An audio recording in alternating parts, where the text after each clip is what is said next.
വർഷത്തിൽ 12 ദിവസം മാത്രമേ പാർവതി ദേവിയുടെ നട തുറക്കുകയുള്ളൂ എന്ന് പറഞ്ഞാൽ നിങ്ങൾ വിശ്വസിക്കുമോ? എന്നാൽ വിശ്വസിച്ചേ പറ്റുള്ളൂ. ഇവിടെ 12 ദിവസം മാത്രമാണ് പാർവതി ദേവിയുടെ നട തുറക്കുക. സോ ആ ഒരു നട തുറപ്പ് മഹോത്സവമാണ് ഇവിടെ നടക്കുന്നത്. അപ്പോൾ നമ്മളിപ്പോൾ നിൽക്കുന്നത് തിരുവൈരാണിക്കുളം മഹാദേവ ക്ഷേത്രത്തിലാണ്. നല്ല തിരക്കായിരുന്നു നമ്മൾ പോകുമ്പോൾ. സ്പെഷ്യൽ ക്യൂ നമുക്ക് ഓൺലൈനായിട്ട് ബുക്ക് ചെയ്യാൻ പറ്റും. ബുക്ക് ചെയ്തിട്ട് പോകുന്നതായിരിക്കും ഏറ്റവും എളുപ്പം. ബുക്ക് ചെയ്തിട്ട് നമ്മൾ 8 to 9 സ്ലോട്ട് എടുത്തിരുന്നത്. അപ്പോൾ നമ്മളവിടെ ചെന്നപ്പോഴത്തേക്കും തന്നെ ഒരുവിധ ആളുകളൊക്കെ വന്ന് പോയി കഴിഞ്ഞിരുന്നു. എന്നാലും നല്ല തിരക്കുണ്ട്. അപ്പോൾ അമ്പലത്തിൻ്റെ വെളിയിൽ നല്ല ഇതുപോലെ വിഷ്വലി നല്ല ലൈറ്റിംഗ് ഒക്കെ ചെയ്ത് വെച്ചിട്ടുണ്ടായിരുന്നു. ഇതിൻ്റെ അവിടെയായിട്ട് വെർച്വൽ ക്യൂവിന് വേറൊരു പാർട്ടും അല്ലാതെ വരുന്നവർക്ക് വേറൊരു ക്യൂവും ഇങ്ങനെ അതിന് 2 പാർട്ടായിട്ട് അവർ സെറ്റ് ചെയ്തിട്ടുണ്ടായിരുന്നു. അപ്പോൾ വെർച്വൽ ക്യൂ നമ്മൾ ഓൾറെഡി ഓൺലൈനിൽ ബുക്ക് ചെയ്ത് കഴിഞ്ഞിട്ട് കയറുന്നതാണ് ആ കാണുന്നത്. അപ്പോൾ അതിനകത്ത് ഇങ്ങനെ മുള വെച്ച് അവരിങ്ങനെ എല്ലാം സെറ്റ് ചെയ്തിട്ട് അതിൻ്റെ അകത്തൂടെ എല്ലാം നടന്ന് നമ്മളിത് ഇവിടെ വന്ന്. അപ്പോൾ ഇവിടത്തൊക്കെയാണ് ഇവിടുത്തെ അമ്പലത്തിലെ വഴിപാടുകൾ. എണ്ണ നിറച്ച തിരികളാണ് കൊണ്ട് കത്തിച്ചിരുന്നത്. അപ്പോൾ അത് കണ്ടിട്ട് എനിക്ക് കാണുമ്പോൾ ഭയങ്കര ഒരു ഇത് തോന്നി.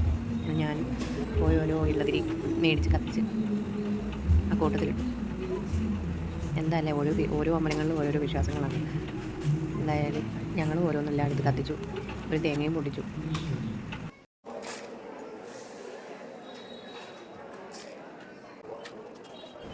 ഈ അമ്പലം എറണാകുളം ജില്ലയിൽ കാലടിക്കടുത്തുള്ള വെള്ളാരപ്പള്ളിയിലാണ് സ്ഥിതി ചെയ്യുന്നത്.